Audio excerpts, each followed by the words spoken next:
बिस्मिल्लाहिर्रहमानिर्रहीम। अस्सलाम वालेकुम जी। अज साडा टॉपिक है पंजाबी अदब की तारीख।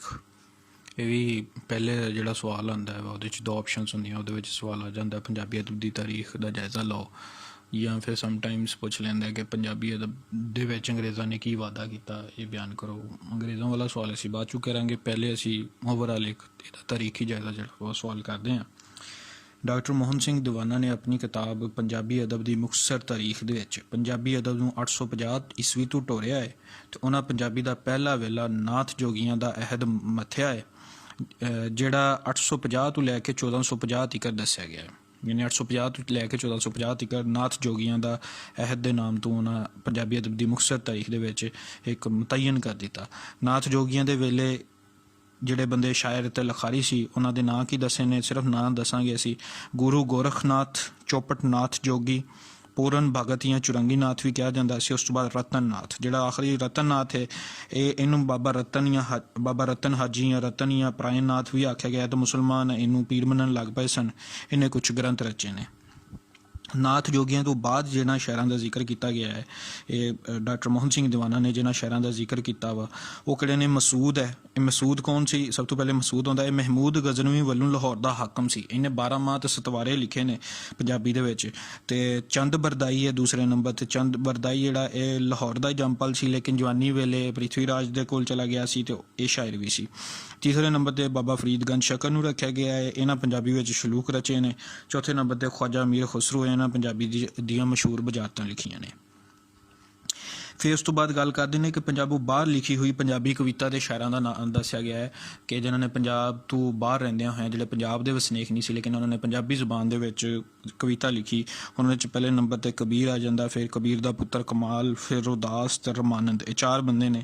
फिर उस तो बाद सिख गुरु साहिबां का अहद आ जाता है। सिख गुरु साहिबां ज़ाहिर है कि सब जिहड़े बतौर शायर या बानी उचरन वाले विखाएगा ना, जो सब तो पहले गुरु नानक आ जाते हैं, फिर गुरुदेव जी, गुरु अमरदास जी, गुरु रामदास जी, तो गुरु अर्जन जी, गुरु तेग बहादुर जी, तो गुरु गोबिंद सिंह जी। यानी जो सिखां दे गुरु ने, जिन्होंने गुरु ग्रंथ जिन्होंने लिखी है, ये सारे ये 6 बंदे जोड़े आ जाते सिखां का अहद आ जाता है।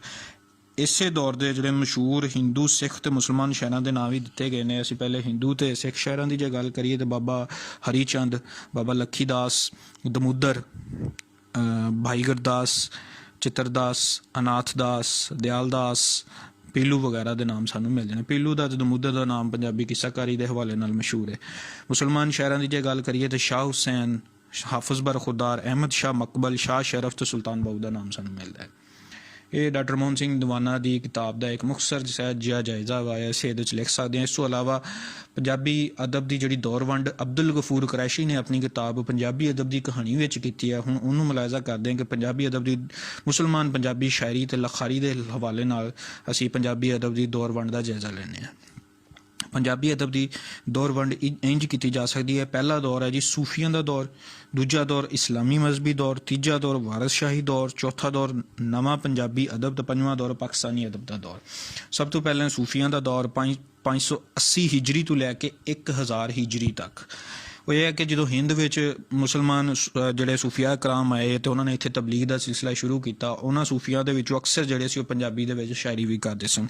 इन्होंने जोड़े मुढ़ी शायर ने, जिन्होंने पंजाब का बानी शायर भी कहा जाता है, मुढ़ जिन्होंने रखा हज़रत बाबा फरीदगंज शकर रहमतुल्लाह अलैह ने। इन्होंने शलूक रचे ने, दोड़े लिखे ने। शलूकों राही उन्होंने इस्लामी तलीम ते अकायद का प्रचार किया वा, तबलीग की है। तो इस दौर में 12 माए भी लिखे गए, 30 हरफियाँ भी लिखिया गई, काफियाँ भी रचिया गई, तो लोक गीतों दी बहरां अपनाया गया। यानी मुख्तलिफ जड़ा स्टाइल्स के शायरी की गई। पंजाबी जबान में अरबी तो फारसी के लफ्ज़ों बड़ी खूबसूरती नाल वरत्या गया। सूफिया ने हीर ते रांझे के लफ्ज़ नूं अलामतां दे तौर पर वरत्या अपने कलामां दे विच। सूफिया ने रांझे नूं जिहड़ा वा वो मुर्शद ते खुदा दे मानियां विच इस्तेमाल किया वा, ते हीर नूं रूह की अलामत या आशिक के तौर पर इस्तेमाल किया गया है। इश्के हकीकी दियां रमज़ां बयान कीतियां। चरखे के हवाले नाल इंसान नूं नेक अमल करन दा सद्दा दिता। चरखे नूं बाबा बुले शाह भी इस्तेमाल किया, तो शाह हुसैन ने सब तो ज़्यादा इस्तेमाल किया है सलामत नूं। ते ज़राई रहतल विचों ढेर सारियां अलामतां लोकां दी इसलाह वास्ते वरतियां। इस दौर में शाह हुसैन दियां काफियां, सुल्तान बाहू का कलाम इस्लामी कायद के प्रचार का मौजब बनया, तो नाल ही तसव्वुफ के मसलियां विच भी लोकां दी दिलचस्पी वधी। इस दौर के असरात इन्ने ज़्यादा होए कि आने वाले समियां ते गूढ़े तो गूढ़े होंदे गए, तो बेशुमार ऐसे सूफी शायर पैदा हुए जिमें बुल्ले शाह, हाशिम शाह, अकबर शाह, मौलवी बख्श, अली हैदर मुल्तानी वगैरह। यानी ये पहला दौर सूफियां का दौर सी। ज़्यादातर वहदतुल वजूद के बारे च, तसव्वुफ के मसलियां के बारे च गलबात करते रहे। उस मतलब यानी इस्लाम की तबलीग तो इखलाकियात, दो इन्हों के टॉपिक होंगे सीगे। दूजा दौर जोड़ा आ जाता जी, आ जाता मजहबी दौर। 1000 हिजरी तो लैके 1150 हिजरी तक मथिया जाता है।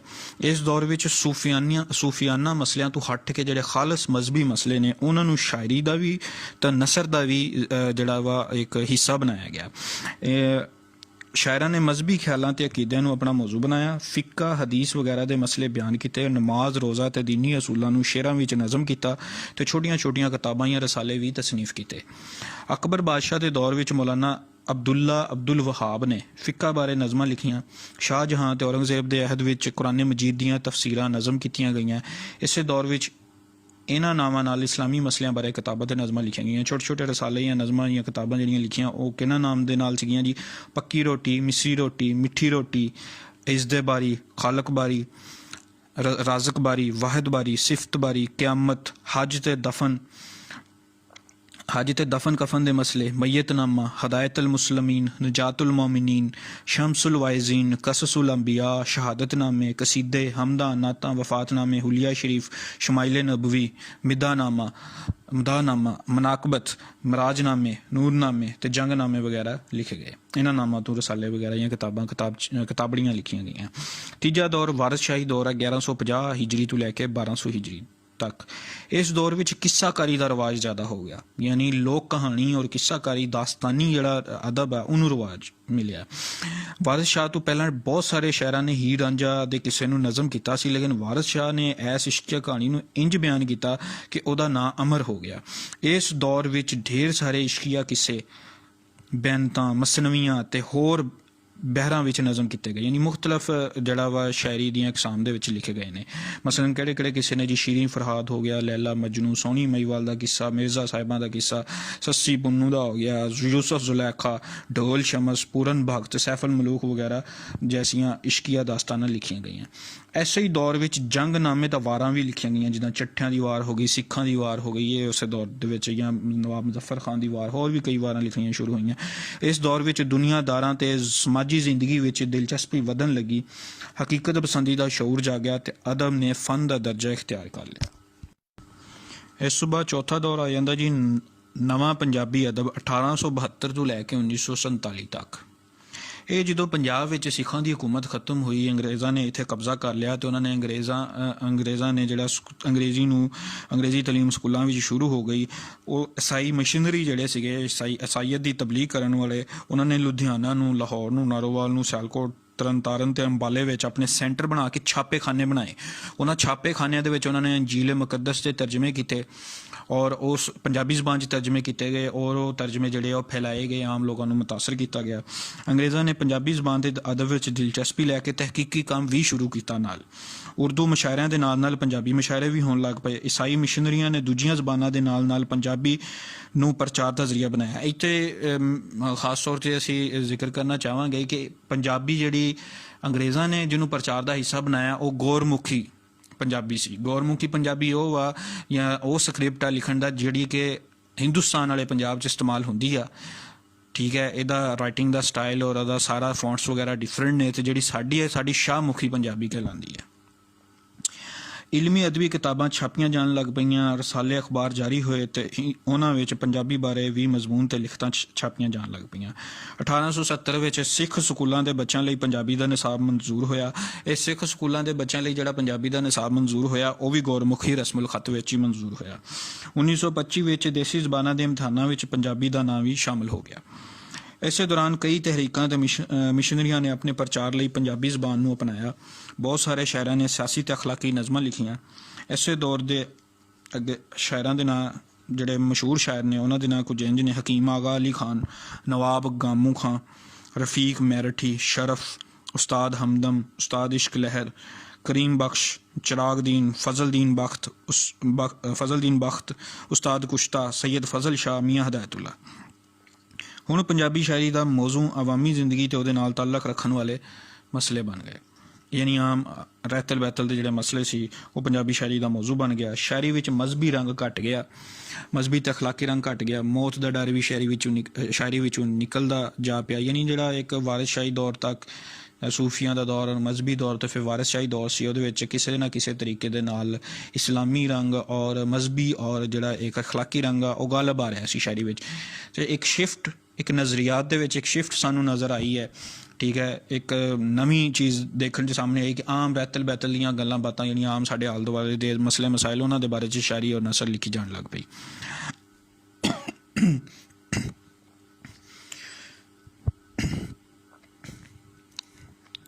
ਇਹਦੇ ਨਾਲ ਸ਼ਾਇਰਾਂ ਨੇ ਆਪਣੇ ਆਲੇ ਦੁਆਲੇ ਦੀਆਂ ਗੱਲਾਂ ਤੇ ਵਾਕਿਆਤ ਨੂੰ ਆਪਣੀ ਸ਼ਾਇਰੀ ਦਾ ਮੌਜੂ ਬਣਾਇਆ। ਰਵਾਇਤੀ ਸ਼ਾਇਰੀ ਦਾ ਰੰਗ ਫਿੱਕਾ ਪੈ ਗਿਆ ਤੇ ਉਰਦੂ ਦੇ ਤਰੱਕੀ ਪਸੰਦ ਲਖਾਰੀਆਂ ਦੇ ਨਾਲ ਨਾਲ ਪੰਜਾਬੀ ਦੇ ਤਰੱਕੀ ਪਸੰਦ ਲਖਾਰੀ ਵੀ ਸਾਹਮਣੇ ਆਏ। ਪ੍ਰੋਗਰੈਸਿਵ ਰਾਈਟਰਸ ਜਿਹੜੇ ਕਿ ਸੋਸ਼ਲਿਜ਼ਮ ਤੋਂ ਮੁਤਾਸਰ ਸੀਗੇ, ਰੂਸ ਦੀ ਤਹਿਰੀਕ, ਚੀਨ ਦੀ ਤਹਿਰੀਕ ਸੋਸ਼ਲਿਜ਼ਮ ਤੋਂ ਮੁਤਾਸਰ। ਉਰਦੂ 'ਚ ਜਿਸ ਤਰ੍ਹਾਂ ਲਿਖਿਆ ਗਿਆ ਤਰੱਕੀ ਪਸੰਦ ਅਦਬ, ਫੈਜ਼ ਦਾਸੀ ਨਾਮ ਸੁਣਦੇ ਹਾਂ। ਠੀਕ ਹੈ, ਇਸੇ ਤਰ੍ਹਾਂ ਪੰਜਾਬੀ ਦੇ ਵਿੱਚ ਵੀ ਤਰੱਕੀ ਪਸੰਦ ਸ਼ਾਇਰ ਜਿਹੜੇ ਆ ਉਹ ਉਗੜ ਕੇ ਸਾਹਮਣੇ ਆਏ ਨੇ। ਇਸੇ ਦੌਰ ਵਿੱਚ ਪੰਜਾਬੀ ਨਸਰ ਵੀ ਲਿਖੀ ਜਾਣ ਲੱਗ ਪਈ। ਮੀਰਾਂ ਬਖਸ਼ ਮਨਹਾਸ ਨੇ ਮੁਸਲਮਾਨਾਂ ਵਿੱਚੋਂ ਨਾਵਲ ਲਿਖਣ ਦੀ ਪਹਿਲ ਕੀਤੀ।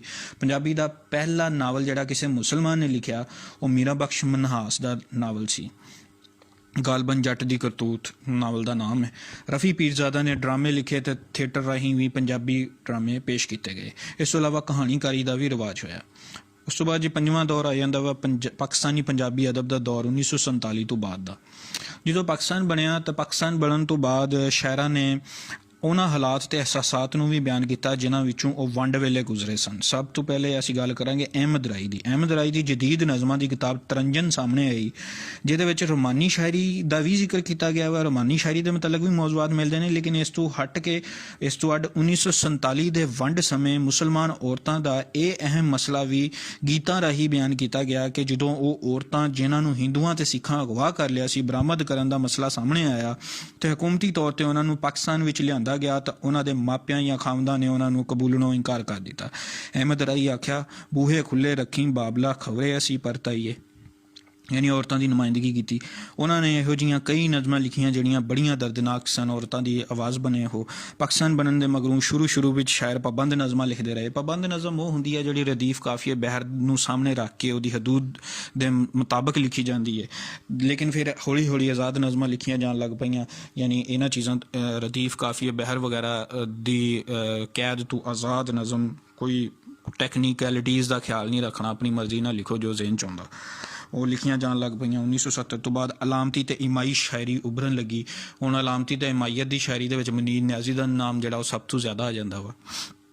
ਹੌਲੀ ਹੌਲੀ ਬੇਸ਼ੁਮਾਰ ਇਹੋ ਜਿਹੇ ਸ਼ਾਇਰ ਸਾਹਮਣੇ ਆਏ ਜਿਨ੍ਹਾਂ ਸਿਰਫ ਫੈਸ਼ਨ ਦੇ ਤੌਰ ਤੇ ਆਜ਼ਾਦ ਤੇ ਨਸਰੀ ਨਜ਼ਮਾਂ ਲਿਖ ਕੇ ਛਪਾਉਣੀਆਂ ਸ਼ੁਰੂ ਕਰ ਦਿੱਤੀਆਂ, ਪਰ ਫਿਰ ਵੀ ਆਜ਼ਾਦ ਸ਼ਾਇਰੀ ਵਿੱਚ ਕਿਸੇ ਨਾ ਕਿਸੇ ਹੱਦ ਤੱਕ ਸਿਹਤਮੰਦ ਮਿਆਰ ਇੱਕ ਜਿਹੜਾ ਰਵੱਈਏ ਜਿਹੜਾ ਉਹ ਬਰਕਰਾਰ ਹੈ। ਸ਼ਾਇਰਾਂ ਨੇ ਆਪਣੇ ਆਲੇ ਦੁਆਲੇ ਵਿੱਚੋਂ ਆਪਣੇ ਮੌਜ਼ੂ ਚੁਣੇ ਤੇ ਸਿਆਸੀ ਨਜ਼ਰੀਆਤ ਨੂੰ ਵੀ ਨਜ਼ਮਾਂ ਰਾਹੀਂ ਜ਼ਾਹਰ ਕੀਤਾ। ਯਾਨੀ ਇਸ ਤੋਂ ਇਲਾਵਾ ਮਾਸ਼ਰਤੀ ਔਰ ਸਿਆਸੀ ਜਿਹੜੀਆਂ ਕਦਰਾਂ ਸੀਗੀਆਂ ਉਸ ਵੇਲੇ ਦੀਆਂ ਉਹਨਾਂ ਨੂੰ ਵੀ ਨਜ਼ਮਾਂ ਦੇ ਵਿੱਚ ਨਜ਼ਮਾਇਆ ਗਿਆ। ਪਾਕਿਸਤਾਨ ਬਣਨ ਮਗਰੋਂ ਪੰਜਾਬੀ ਗਜ਼ਲ ਨੇ ਵੀ ਬੜੀ ਤਰੱਕੀ ਕੀਤੀ। ਪਾਕਿਸਤਾਨ ਬਣਨ ਤੋਂ ਪਹਿਲੇ ਤੀਕਰ ਦਾ ਜਿਹੜਾ ਦੌਰ ਆ ਉਹਦੇ ਵਿੱਚ ਗਜ਼ਲ ਸਾਨੂੰ ਉਰਦੂ ਦੇ ਵਿੱਚ ਤਾਂ ਨਜ਼ਰ ਆਉਂਦੀ ਹੈ, ਲੇਕਿਨ ਪੰਜਾਬੀ ਵਿੱਚ ਐਡਾ ਕੋਈ ਖਾਸ ਕੰਮ ਨਜ਼ਰ ਨਹੀਂ ਆਉਂਦਾ, ਤਵੱਜਾ ਬਹੁਤ ਘੱਟ ਸੀਗੀ। ਪਾਕਿਸਤਾਨ ਵਿੱਚ ਸਭ ਤੋਂ ਪਹਿਲਾਂ ਪੰਜਾਬੀ ਗਜ਼ਲਾਂ ਦਾ ਜਿਹੜਾ ਮਜਮੂਆ ਸੀ ਉਹ ਵਲਕਣੀਆਂ ਦੇ ਨਾਂ ਨਾਲ 1962 ਵਿੱਚ ਛਪਿਆ, ਜਿਹੜਾ ਤਨਵੀਰ ਬੁਖਾਰੀ ਦੀ ਤਖਲੀਕ ਸੀ। ਇਹਦੇ ਮਗਰੋਂ 1963 ਵਿੱਚ ਹਜ਼ਰਤ ਪੀਰ ਫਜ਼ਲ ਗੁਜਰਾਤੀ ਹੋਰਾਂ ਦੀਆਂ ਗਜ਼ਲਾਂ ਦਾ ਮਜਮੂਆ ਡੂੰਘੇ ਪੈਂਡੇ ਛਪਿਆ। ਤੀਸਰੇ ਨੰਬਰ ਤੇ ਸਲੀਮ ਕਾਸ਼ਿਰ ਹੋਰਾਂ ਦੀਆਂ ਗਜ਼ਲਾਂ ਦਾ ਮਜਮੂਆ ਛਪਿਆ। ਸ਼ਾਇਰਾਂ ਨੇ ਮੁਸ਼ਾਇਰਿਆਂ ਵਿੱਚ ਗਜ਼ਲਾਂ ਉੱਤੇ ਜ਼ਿਆਦਾ ਜ਼ੋਰ ਦਿੱਤਾ। ਇਬਤਦਾਈ ਪਾਕਿਸਤਾਨੀ ਦੌਰ ਵਿੱਚੋਂ ਇਹਨਾਂ ਸ਼ਾਇਰਾਂ ਦੇ ਨਾਂ ਕਾਬਲੇ ਜ਼ਿਕਰ ਨੇ ਤੇ ਇਸ ਸ਼ਾਇਰ ਗਜ਼ਲਾਂ ਦੇ ਨਾਲ ਨਜ਼ਮਾਂ ਵਿੱਚ ਰਚਦੇ ਰਹੇ ਨੇ। ਯਾਨੀ ਹੁਣ ਜਿਹੜੇ ਸ਼ਾਇਰ ਜਿਨ੍ਹਾਂ ਦੇ ਨਾਂ ਦੱਸਣ ਲੱਗੇ ਗਜ਼ਲਾਂ ਵੀ ਲਿਖਦੇ ਰਹੇ ਤੇ ਨਾਲ ਨਜ਼ਮਾਂ ਵੀ ਲਿਖਦੇ ਰਹੇ। ਪੀਰ ਫਜ਼ਲ ਗੁਜਰਾਤੀ ਹੋ ਗਿਆ, ਡਾਕਟਰ ਫਕੀਰ ਮੁਹੰਮਦ ਫਕੀਰ ਜਿਹੜਾ ਨੈਸ਼ਨਲ ਪੋਇਟ ਪੰਜਾਬੀ ਦਾ ਕਹਿ ਸਕਦੇ ਹਾਂ, ਅਬਦੁਲ ਗਨੀ ਵਫਾ ਹੋ ਗਿਆ, ਹਕੀਮ ਫਾਇਕ ਹੋ ਗਿਆ, ਅਲਾਮਾ ਗੁਲਾਮ ਯਕੂਬ ਅਨਵਰ, ਸੇਠ ਸਾਕ, ਮੁਹੰਮਦ ਇਨਫਾਨੀ, ਹयात ਪਸਰੂਰੀ, ਤਨਵੀਰ ਬੁਖਾਰੀ, ਹਕੀਮ ਨਾਸਰ, अफजल अहसन रऊफ़, शेख सलीम काशिर, मंजूर वज़ीराबादी, खलील आतश, फ़कीर कादरी ते अब्दुल हमीद अमर वगैरह। इस तो इलावा जदीद शहरों के विच शरीफ कंजाई का नाम बहुत मशहूर है, मुनीर नियाज़ी का, बाकी सदीकी का फुटोहारी लहजा, मुनीर नियाज़ी की हिमायत। पाकिस्तान बनन मगरों नसर विच भी ढेर सारा काम होया तो हुण तिकर हो रहा है। शायरी की असीं गल कर लईए, अगर नसर की गल करिए तो अफसाने, कहानियां, ड्रामे, नावल बेशुमार लिखे गए। तनकीदी मजमून ते तहकीकी मकाले भी रसालियां ते अखबारां विच छपन लग पे। फिर जदों Punjab Punjab university which MA Punjabi का शोभा खुला तो तहकीक ते परख पड़चोल वाल ध्यान ज़्यादा हो गया है। इस सिलसिले विच तहकीक ते परख पड़चोल की है जी? परख कहंदे आ किसी चीज़ नूं ढूंढना निकालना, ठीक है। पड़चोल भी तहकीक है। परख जिहड़ी है वो तकरीबन तनकीद है, यानी तनकीद और तहकीक जिहड़ी है इहदे बारे च ज़्यादा काम किया गया। इस सिलसिले में doctor Shahbaz Malik, doctor Aslam Rana, doctor Asmatullah Zahid, Sarfaraz Qazi ते कदर अफाकी का काम सलाहनयोग है। शरीफ कंजाई की झातियाँ किताब भी तनकीदी है। पूर्णे हुसैन शाह दी हो गई, मुख्तलिफ नाम तुसीं लिख सकते हो। पंजाब यूनिवर्सिटी के पंजाबी शोबे ने डॉक्टरेट के सिलसिले में हुण तक किन्ने तहकीकी मकाले लिखवाए ने। मौजूदा दौर में पंजाबी के हर शोबे में लखारी दिलचस्पी लै रहे हैं तो किताबां, रसालियां, अखबारां राही नवीं चीज़ां सामने आ रही ने तो पंजाबी अदब दिनों दिन अगे तो अगेरे जा रहा है, यानी दिन दुगनी रात चुगनी तरक्की कर रहा है। इस तो इलावा असी अब्दुल गफूर कुरैशी की किताब पंजाबी अदब की कहानी का तस्करा कर सकते हैं कि वो तकरीबन सफ़ा 1 तो लैके 168 तक जोड़ा वा पहले पंजाबी ज़बान की तारीख दसी गई है, पंजाब का जोग्राफिया और यदी तारीख दसी गई है। फिर ओवरऑल जड़ियाँ सियासी समाजी तहरीकां इत्थे चलियां ने, भगत कबीर या जिन्नियां भी तहरीकां सीगियां, सिंह सभा तहरीक हो गई, उन्हां दा जिक्र किया गया वा, ठीक है। भगती लहर हो गई, उहदा जिक्र किया गया वगैरह वगैरह, जिन्होंने इत्थे पंजाब के हालात नूं मुतासर किया। तो इस तो इलावा थोड़ा जिहा पाकिस्तानी अदब के बारे गलबात की गई है। फिर उस तो बाद टोटल 680 गालबन 680 सफ़ियां की किताब है।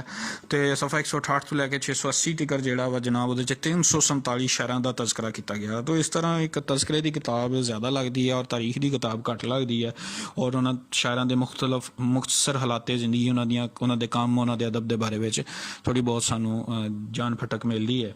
इस तरह तनकीद दियाँ जिहड़ियां किताबां ने, मसलन प्रेम कहानी हो गई या डॉक्टर मोहन सिंह दीवाना की किताब पंजाबी अदब की मुख्तसर तारीख, तो बाकी सारिया किताबों के नाम ही वो सानू मिलते हैं कि तनकीद ते तहकीक का जोड़ा काम पंजाबी कित्थों शुरू होया।